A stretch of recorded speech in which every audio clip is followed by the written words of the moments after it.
Un petit rappel, la rétinopathie diabétique est une micro-angiopathie et représente la principale complication oculaire de diabète. Elle est également la cause majeure de cécité chez les personnes de moins de 50 ans. La rétinopathie diabétique est généralement découverte lors d'un examen ophtalmologique systématique, réalisé lors de la découverte du diabète ou lors du suivi annuel pour les patients diabétiques. La baisse de l'acuité visuelle est généralement tardive. Les infections récurrentes des paupières, comme les blépharites et les orgelets, peuvent ainsi être des signes indirects de rétinopathie diabétique, bien que ces infections ne soient pas directement liées à la rétinopathie.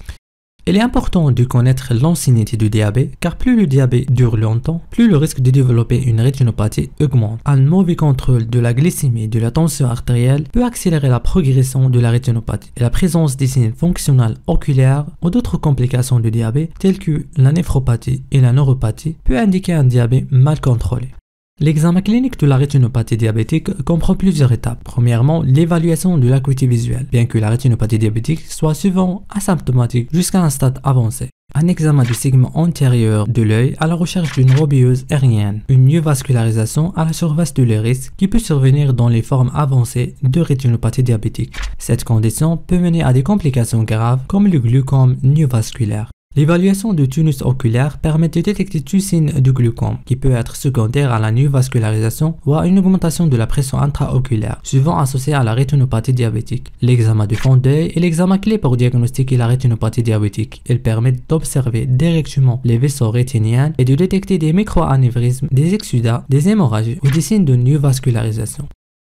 Les examens complémentaires permettent de compléter le diagnostic et d'évaluer l'étendue des lésions rétiniennes. La rétinophotographie permet d'obtenir des images de la rétine et d'évaluer des changements dans les vaisseaux rétiniens, tandis que l'angiographie à la fluorescine consiste à injecter un colorant fluorescent puis à prendre des images de la rétine, permettent d'évaluer la perfusion capillaire rétinienne et d'identifier les zones d'ischémie rétinienne, c'est-à-dire des zones non perfusées. L'OCT ou la tomographie par cohérence optique, cette technique non invasive fournit des images détaillées de la rétine, en particulier de la région maculaire, et permet d'évaluer la présence d'œdème ou de distorsion rétinienne. Elle est aussi utile pour évaluer l'impact de la rétinopathie sur la vision centrale. L'échographie est aussi utilisée pour détecter d'éventuels décollements de la rétine, particulièrement dans les cas où une cataracte ou une hémorragie de vitrée empêche l'examen direct du fond d'œil.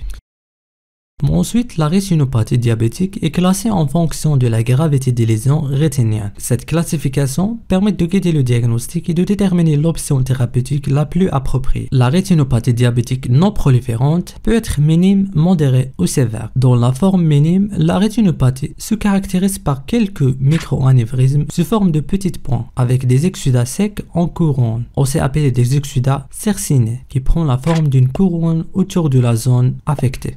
Dans la forme modérée, en plus des microanévrismes, on observe des hémorragies punctiformes ou des petites taches de sang, des nodules cotonneux et des signes d'ischémie rétinienne qui peuvent apparaître, en plus d'anomalies de microvaisseaux intrarétiniens ou des anomalies veineuses qui peuvent être présentes dans un cadre de la rétine.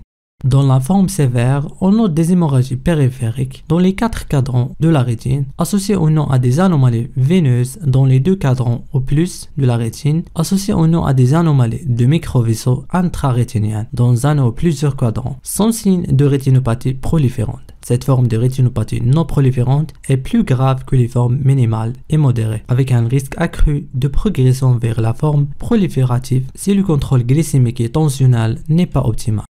La rétinopathie diabétique proliférante se caractérise par une neovascularisation périrétinienne ou péripapillaire, c'est-à-dire la formation de nouveaux vaisseaux sanguins ou néovaisseaux à la surface de la rétine, auprès de la tête du nerf optique qu'on appelle papille, avec une hémorragie prérétinienne ou vitrienne. À ce stade, il y a un risque accru de complications comme des hémorragies intravitriennes, des saignements pouvant remplir l'espace vitré, affectant gravement la vision, un décollement de la rétine tractionnelle ou les néovaisseaux se contractant, pouvant provoquer un décollement de la rétine.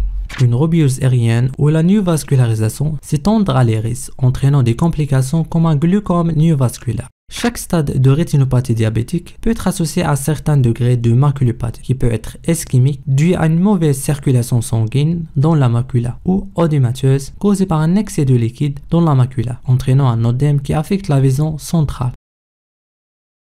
L'évolution de la rétinopathie diabétique est généralement lente et progressive. Cependant, l'hémorragie intravétrienne peut entraîner une baisse d'acuité visuelle brutale. Les principales causes de cécité dans la rétinopathie diabétique sont la maculopathie odémateuse ou ischémique, où l'œdème maculaire ainsi que l'ischémie rétinienne peuvent altérer la vision centrale de manière significative. Deuxième cause, les exudats secs centro-foveolaires. Ce sont des dépôts de lipoprotéines dans la fovea qui peuvent entraîner une perte de vision centrale. L'hémorragie intravétrienne, une autre cause où les saignements provenant des néovaisseaux peuvent provoquer une perte rapide de la vision. Ensuite, le décollement de la rétine qui peut être causé par des néovaisseaux et une traction sur la rétine est également une cause importante de perte de vision. Finalement, la formation de nouveaux vaisseaux dans l'iris et l'angle iridocornéen peut entraîner un glaucome néovasculaire, réduisant ainsi la vision.